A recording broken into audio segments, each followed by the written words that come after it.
Welcome, everybody. Thank you for attending Unpacking Youth Anxiety During Chaotic Times. My name is Heather Namor, and I work at San Diego County Office of Education in the Student Support Services Division. And our little department is Student Wellness and Positive School Climate. So everything around mental health and staff and students' mental health and well-being.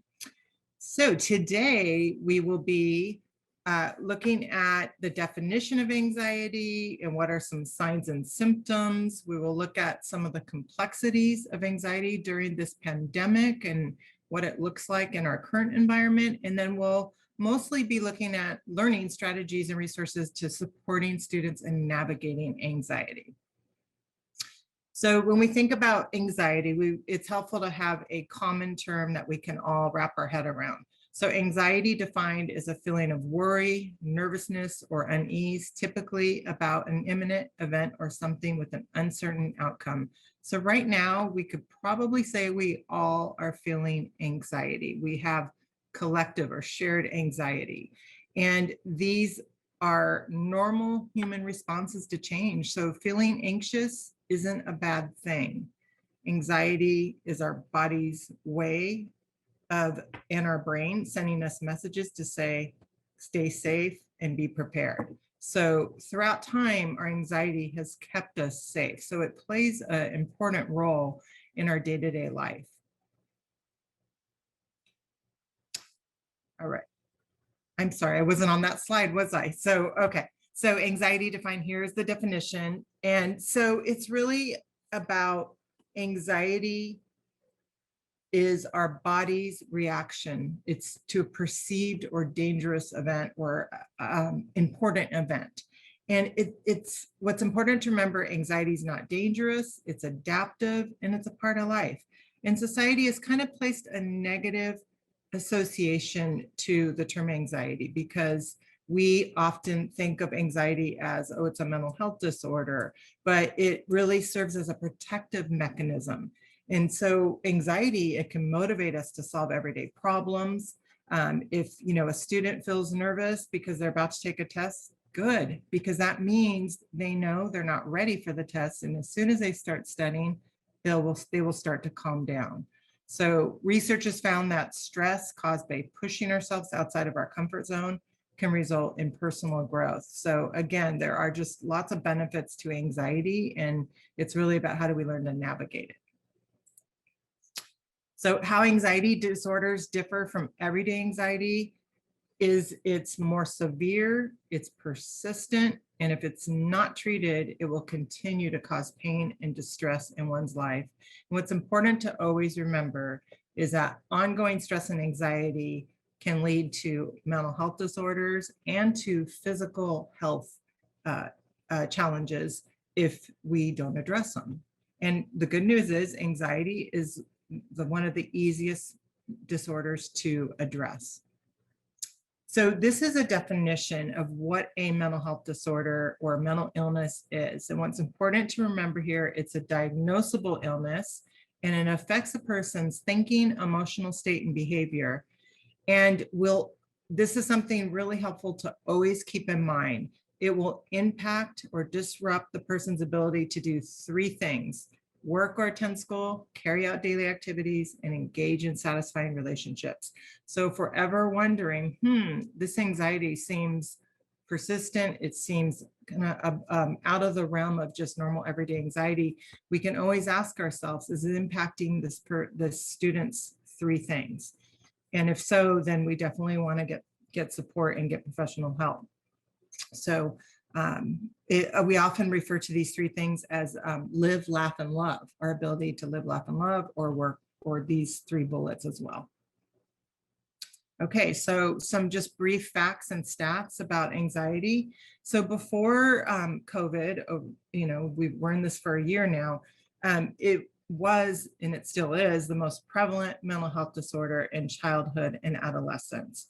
The median age of onset for anxiety disorder is 6 years old. So it is very common to see anxiety disorders in our elementary students and all the way through high school. So remember the median age, it can happen before or after that.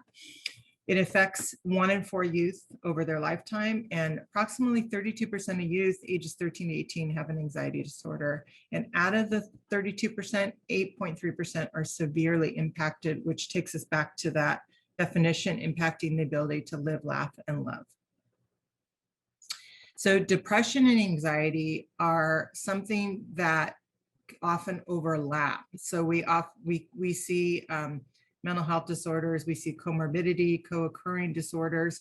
Very common to see anxiety and depression overlap. And what's important to realize here is that the shared signs and symptoms in the middle circle, the dark brown color, will resemble anxiety and depression, but we see them shared there. So for teens and adolescents, anxiety and depression co-occur. And what's important to know here is that various anxiety and depressive disorders appear together across generations and clustering strongly within families. So when adolescents have depression alongside anxiety, social anxiety, it is strongly associated with suicidal ideation and attempts.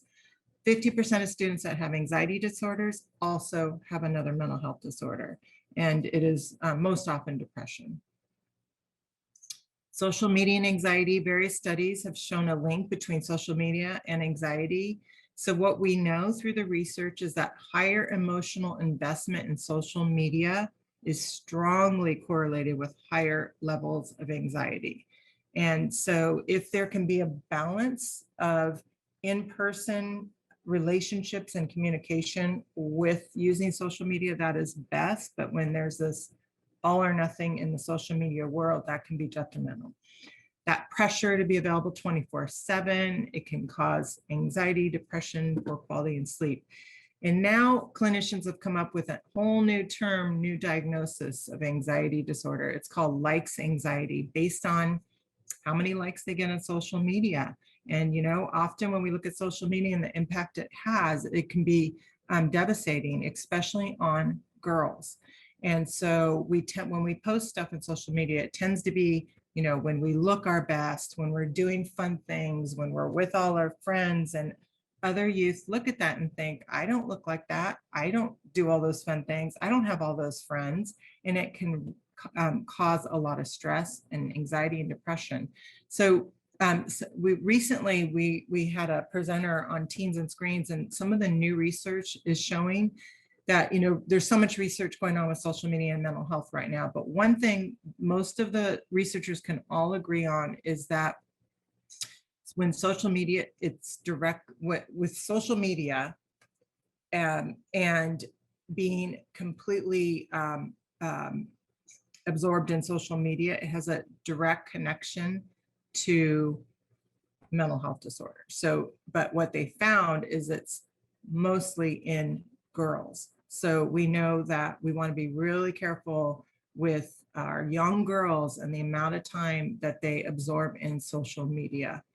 Multiple studies have found a strong link between heavy social media and increased risk for depression, anxiety, and so forth. So just things to remember about social media. Now with anxiety and COVID,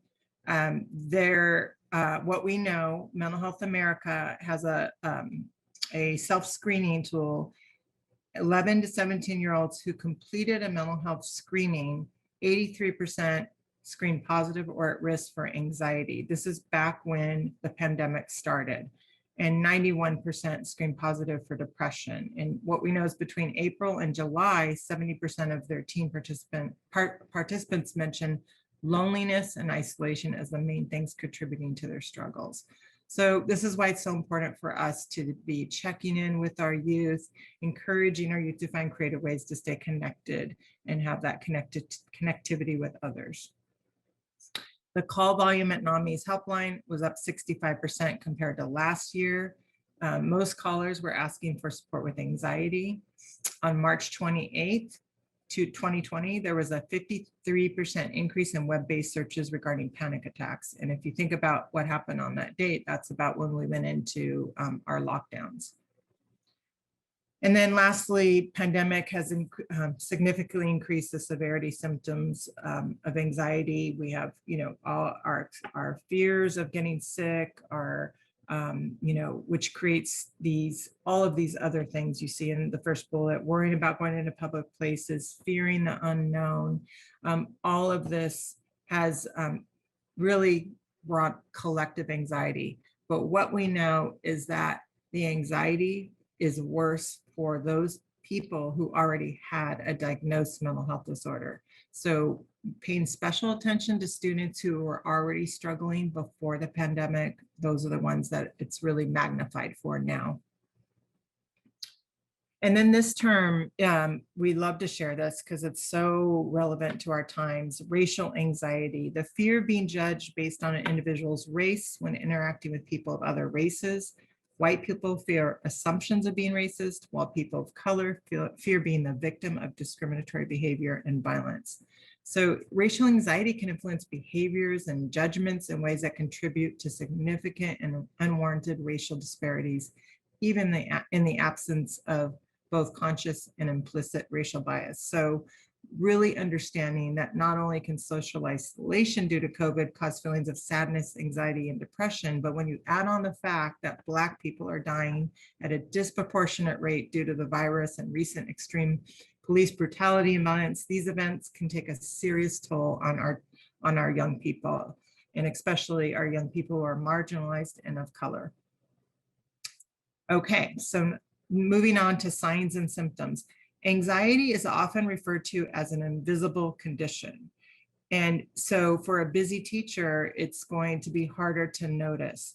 Anxiety comes and it goes. So when students feel like, when they feel good, when they feel okay, they can do things, they can perform. And when they feel anxious, they can't. So many experts will argue it's a learning disability because it actually impedes in their ability to learn. So it's not, you'll hear this invisible disorder reference because looking at the signs and symptoms, they could mean so many other things. So looking here, we've broken them down to physical, the body. What are some things that we might see? So students are much more likely to complain about a physical ailment as opposed to worries that they're having. And I'll give you an example. My 11-year-old son, he started having sleep issues when the pandemic started. And he's always been scared of the dark, and I've always had periods where I have to kind of go lay with them. But he was doing pretty good. But when COVID started, all of that started up again. And he couldn't tell me he was worrying or afraid. All he could tell me was, my stomach hurts, I feel sick. And he would actually throw up in the bathroom.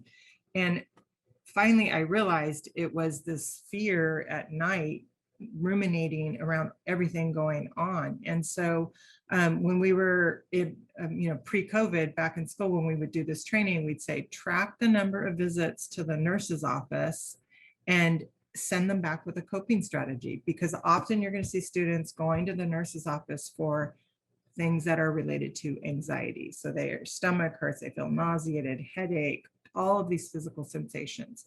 And then there's thoughts. So they're in the middle column, all anger, trouble focusing, fear of dying, all of these things. And so my daughter, my 14-year-old daughter, her best friend has a diagnosis of severe anxiety. And I've been carpooling her and spending a lot of time with her for about 4 years now. And it's been an opportunity to really get a closer look at severe anxiety. What does that look like in a teenager? And so carpooling, I have to be 5 minutes early to get her, because it will increase her anxiety if she cannot get to school 5 minutes early so she can use the restroom. She will lay in bed and ruminate thoughts around this. And so one thing I know I can do is be early to ensure I can get her to school early. So it takes over your mind. And then behavioral. So often we address anxiety symptoms and behavior and symptoms and signs as a behavior issue, and that's not effective. We need to give our students strategies, and a lot of what we're doing in schools with social emotional learning, self-regulation, all of those kinds of things. So anxiety feels like worrying about everything all the time. So that's kind of what we tend to think about when we think about anxiety. But what anxiety actually feels like, and these are from the voices of youth, you're sweating a lot, second guessing yourself all the time. Often in the body, it will result in tense muscles. So I will be sharing a strategy around muscle relaxation.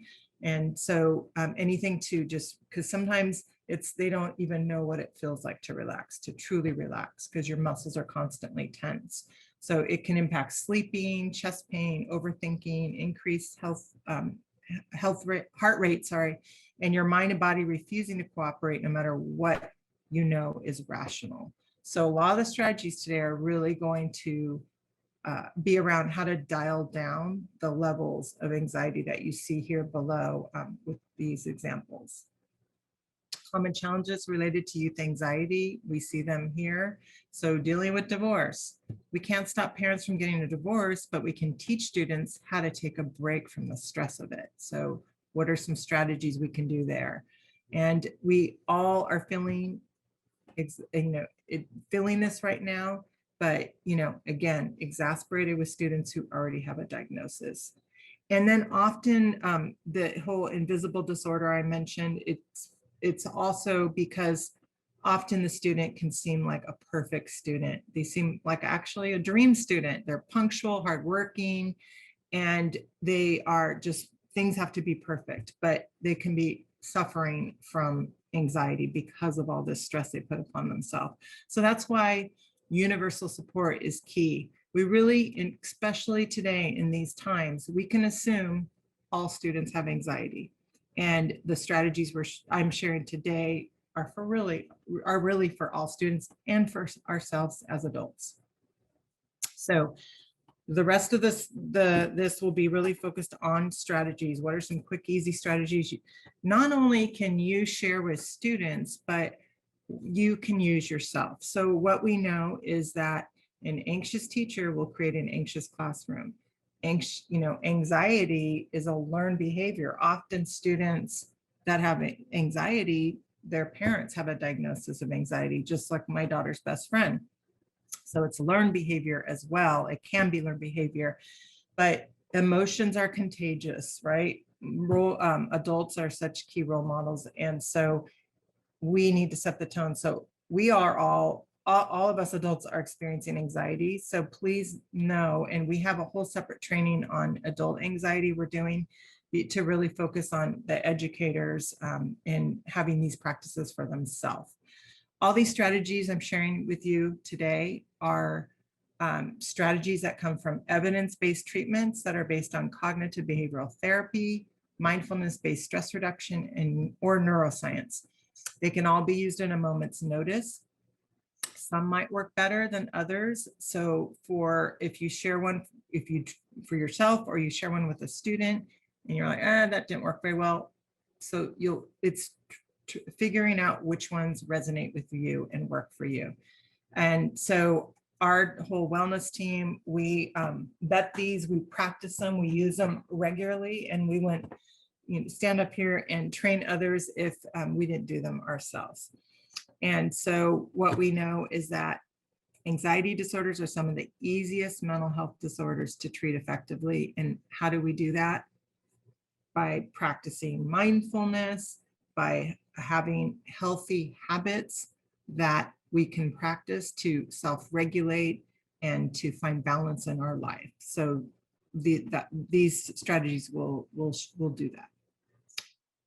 Love this quote: the treatment for anxiety isn't to make the fear go away, it's to manage the fear and tolerate uncertainty, because it's not about solving a problem or making things go away. It's about, really, sometimes we just have to give ourselves permission to feel the anxiety, to sit in it, to be in it. And then from there, we can start by acknowledging it and moving on to a strategy. So what the research shows, especially not just students with trauma, but in these unpredictable times, young people feel calmer when life is predictable, expectations are clear, and adults model calming behaviors. So be in your after school programming, be thinking about how do we provide consistent scheduling, consistent routines. What are some rituals we have? Maybe it's a check-in circle ritual. Students thrive on that and need that consistency. All right, so first strategy, positive self-talk. This is so simple. Our team uses it all the time. And our minds often go to the negative, and it's really important that we have positive self-talk, because we know positive self-talk, it boosts our spirits, it raises confidence, and it helps us find the next step forward. And so being able to say something like, right here, right now, everything is okay. What it does is it brings us into the current moment. And about 97% of the time, this is true in the moment. And so as opposed to thinking about what happened yesterday or what's going to happen tomorrow, or when are we going back to school? When will I get a vaccine? All of these uncertainties that spin around in our mind, we can train our mind to come back to the current moment and just be in that moment. And so this is a go-to strategy. You could write it on a sticky, have it as a screensaver, and to be able to just bring ourselves back to that moment and say, right here, right now, everything is okay. And sometimes it can be helpful to attach your name to it, to personalize it. So some prefer that for this method, but this is an example of positive self-talk. So we often will use this colorful chart here, which is an emotion wheel. And since 2016, Brene Brown, who's an incredible sociologist, her team has done research asking people to write down names of emotion they can recognize in themselves and others. And shockingly, the mean number of emotions that people can identify in themselves and others is 3. And it's usually bad, sad, glad. And it's limited to that. But look at this wheel. How amazing. We have so many words to identify with, to be able to express what we're feeling. And so we need to really model this for our students and help our students with this. We went out on a crisis to a middle school where a student died by suicide. Working with a group of girls that day, they were saying, we don't know how to feel. You adults, you know how to feel, but we don't know how to feel. And as soon I was able to bring something similar to this to them and help them navigate all of the complex feelings they were feeling that day, were they finally able to cope and move forward and practice some strategies. And so often you hear the term name it to tame it. We need to first name what we're feeling, identify it, be with it, and then we can tame it. So this wheel is an example of a tool we can use. We use a lot of the research from Mark Brackett from the, Yale University, and he'll talk a lot about how we need, instead of being emotional judges, we need to be emotional scientists and really be able to identify and feel the emotions that we're feeling to be able to have strategies to go forward. So name it to tame it is a strategy. And then positive self-talk. Words are so powerful. They are self-fulfilling prophecies. You know, ugly negative words elicit ugly negative feelings, and positive words elicit positive feelings. And so these are examples of other ways we can use positive self-talk. So anxiety produces a lot of negative chatter in our minds, and to be able to have a go-to coping statement for students to use, it can be very helpful. My daughter's friend says this helps her so much, and I always brainstorm with her when I take her to school, and I'm like, well, what is your go-to strategy? And hers is, this anxiety will not last. She knows it's temporary, right? So she just tells herself, this anxiety is not going to last. So these are examples. This anxiety feels bad. I can use strategies to manage it. Today I choose joy. I can handle this. you can tell yourself, take a deep breath, and we're going to practice what that looks like in a minute. And so having students, you can give them a list of positive self-talk, which are kind of like affirmations, or they can come up with their own, because students often will have the best ideas on their own, and then they can practice them. They can put them on their computer, their notebook, their phones as a screensaver, whatever it might be, and just have it there to be for their go-to. Oops, I doubled. Okay, so this is another strategy. Set a worry time. I know it sounds crazy because we will often say distractions are the best thing for people with anxiety. How can we create and provide distractions for our students? But this is actually really helpful, because anxiety often will be, your mind is, one of those quotes earlier was, even though it's not rational, you constantly worry, you can't get it out of your mind. So what we're doing here is we're making an appointment with worry. So we're designating a block of time in the day that is devoted to just full-blown worrying. And you treat it just like you would a actual appointment. And you find a time when you can have alone time, you won't be interrupted, when you can have privacy, and you set your timer. They say 10 minutes is good, 10 to 20 at the most. And you use it to worry away. You can even make a list of all the worries ahead of time that you want to remember, so you can have them right there for you to worry about. And it's important to know you're not using this time to problem solve. You're just simply worrying. And what clinicians are saying is that this can be a very helpful strategy. What's interesting is that often the youth doesn't ever need the actual appointment, because just the mere fact of knowing they have an appointment set aside to worry gives them such a peace of mind that they don't need it. It's just having it there. And then some do use it. So just being able to set a worry time. And this can also bring in the strategy of journaling, using that time to journal and worry away with the journaling as well. And so that is a shared strategy.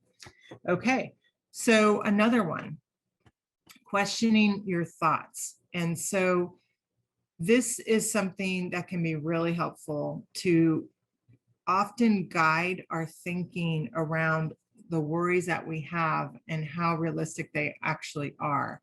So asking ourselves, is this worry realistic? Is it really likely to happen? And then what is the worst possible outcome if it does happen? Could I handle it? What might I do? And if something bad happens, what might that mean about me? Is this true, or does it just seem that way? And what might I do to prepare for whatever may happen?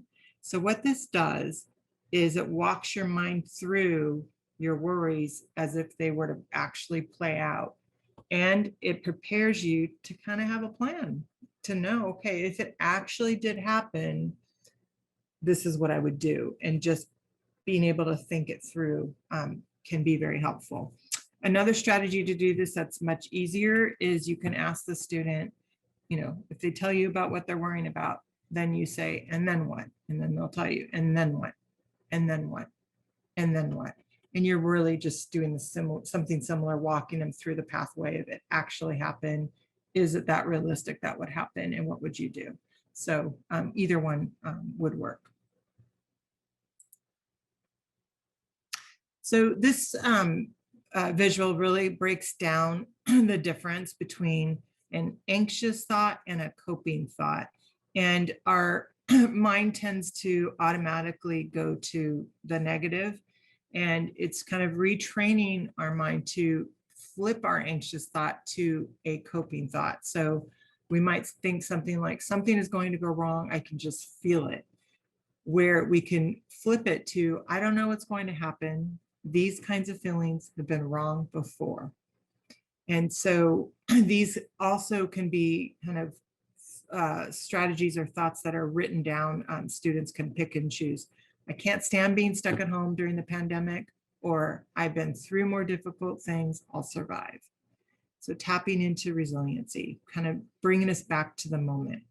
I can't help worrying about whether I'm infected or not, to worrying won't change if I have it or not. It only upsets me.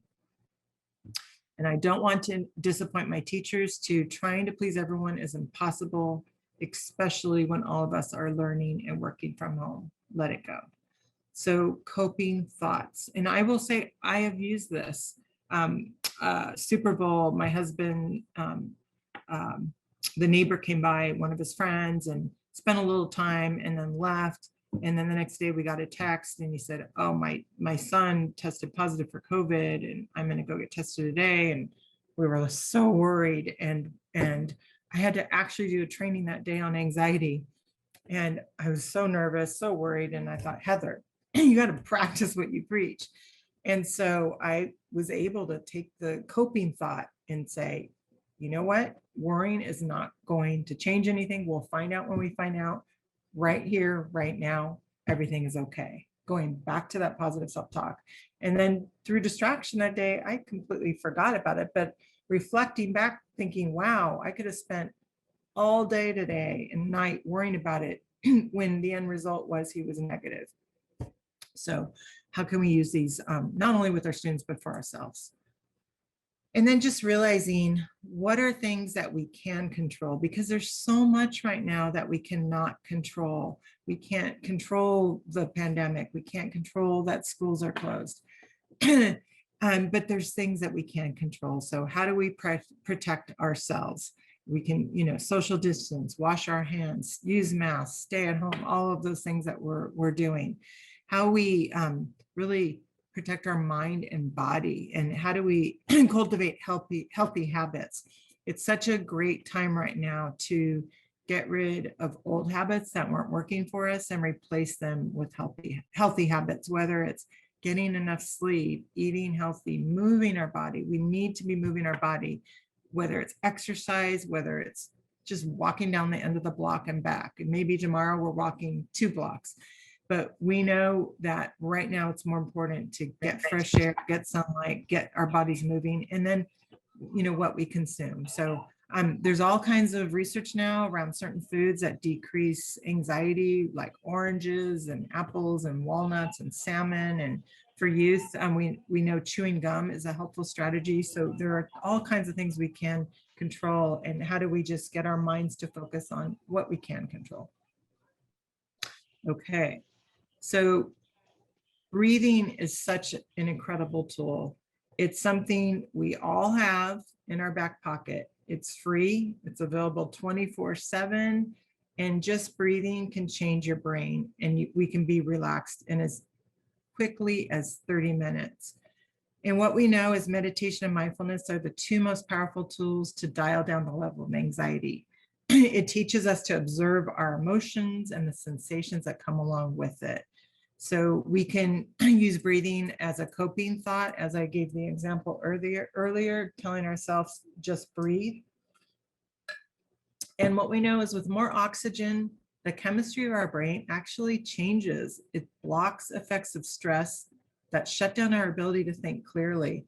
So breathing is like a reset button. Fastest way to shift intense emotion is shifting the experience. So by managing our emotions means how we deal with our emotions, and breathing helps us restore our ability to think clearly. And so it can be done before a high stress situation. I use it before I go into the grocery store because it's so stressful, right? You have to have your mask and you have to have everything you need and my wipes and all that.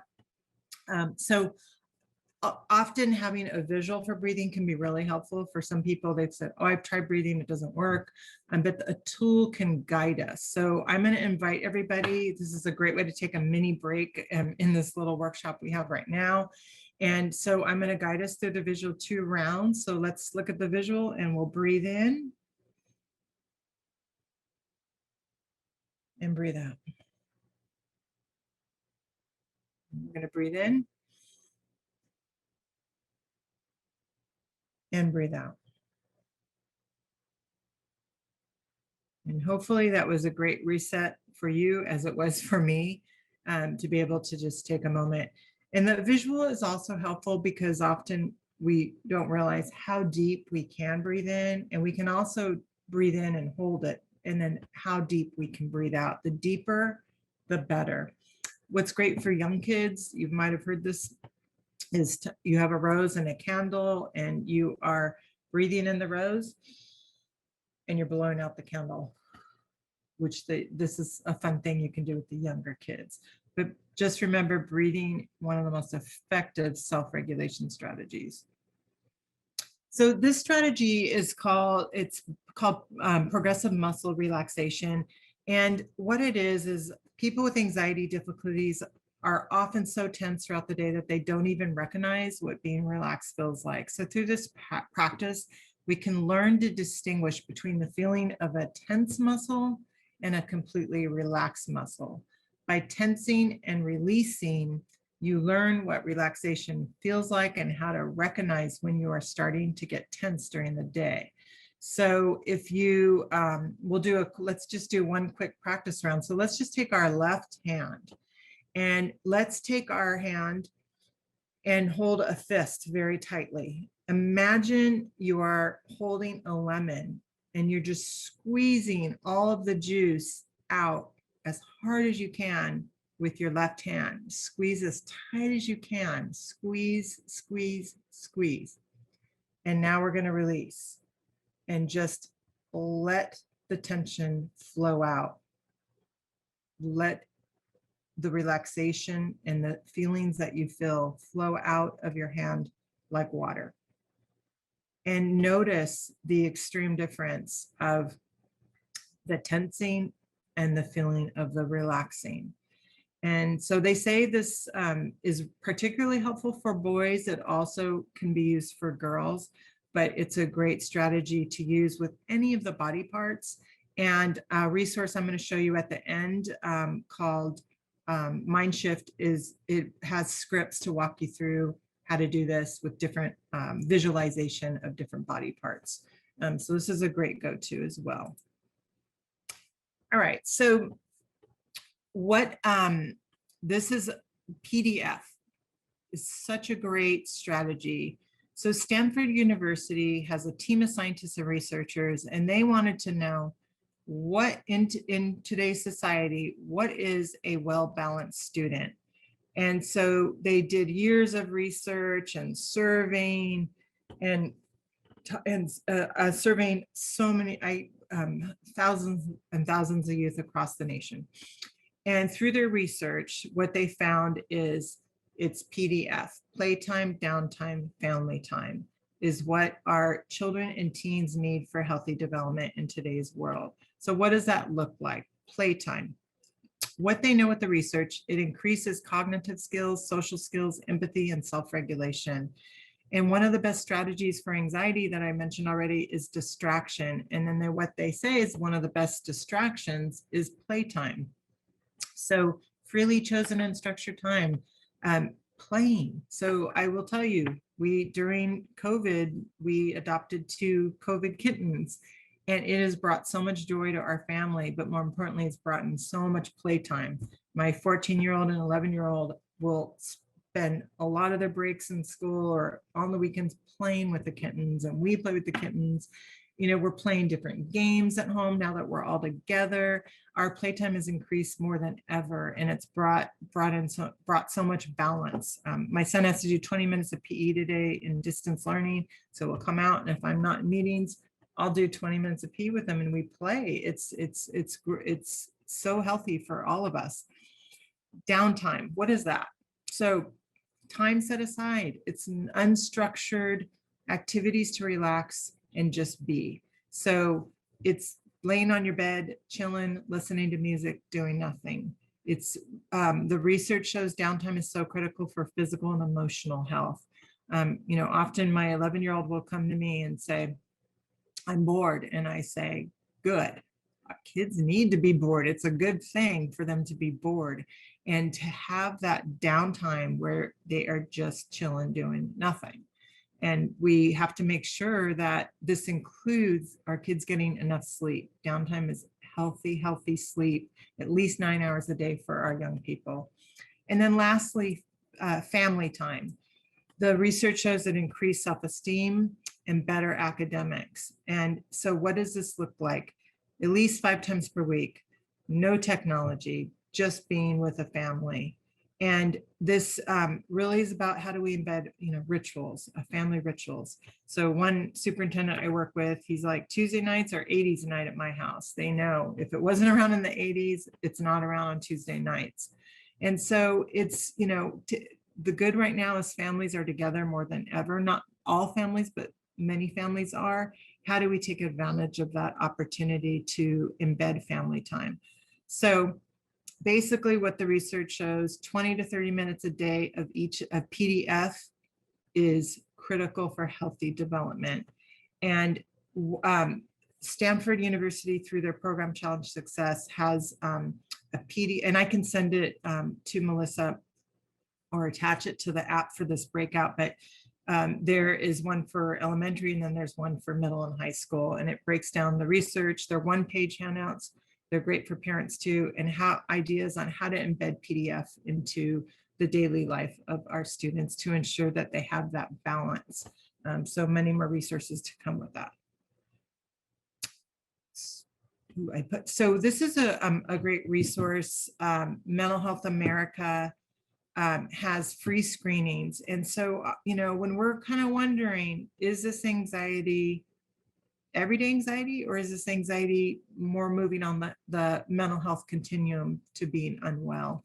And there, if you go to this link, youth can take a test, adults can take a test, and it takes you one simple page of questions, and then it takes you to the results, which gives you specific strategies and resources for the level of anxiety you're experiencing. Okay, and then this is our, I think this is the last strategy I'm sharing, and it's called 5, 4, 3, 2, 1. What we know is that the 5 senses are self-soothing strategies. And when we can do an activity that grounds us in the 5 senses, it forces a spinning, anxious mind to reorient to the present moment. So this is a great strategy for distraction and intentionally putting focus on something else instead of obsessing over thoughts. And so when you're working with students, if they are, whether they're having a panic attack, whether just they are really anxious, they are highly emotional, we can ask them, what are 5 things that you see right now? So examples are here: the sun, pictures on the wall, people walking, I can see the birds outside, whatever it might be. 4 things you can feel: the wind blowing, the feet, my feet on the floor, the pencil that's in my hand. I can feel the desk below my fingers right now. 3 things you can hear: birds chirping, clock ticking, car horns, the buzzing of my computer. 2 things you can smell: food from the cafeteria, fresh cut grass. And then 1 thing you can taste. And so when you finish this, it's always helpful to have them take 1 mindful breath in and out. And this is a really great strategy for managing those overwhelming or intense emotions, called 5, 4, 3, 2, 1 grounding activity. So resources and that mental health screening should have been in this section, so sorry about that. I have this app I want to share. So Canada is way ahead of us with anxiety, and a lot of the resources shared today come from anxietybc.org. Also, this book, The Anxiety First Aid Kit, is actually fabulous. It has a lot of these different cognitive behavioral therapy strategies in here. And so this app is free to download, and it's great for adults and for youth. You can see there's a whole section on just anxiety 101. So a lot of what I've shared with you today, a lot of the basic information is in there. You can, on my situation, put in your situation that you're feeling anxious about, and it will guide you with strategies and examples of how to deal with that situation, how to overcome your fears, how to dial down the anxiety. Check yourself. You can kind of gauge where you're at on the scale of anxiety day to day. thinking right are really about the positive self-talk, the positive affirmations, intention setting, different resources there to do more of that. Chill out tools. So thinking about downtime. How do we embed that downtime? Examples of chilling out and how we can help our students do that. And there's so much more. There's inspirational quotes, and it's just such a great app for students to have at their fingertips, and us educators to just have everything in one app that gives an overview of what I just shared with the strategies. Hey, Heather. Yes. I just wanted to give you 5 minutes.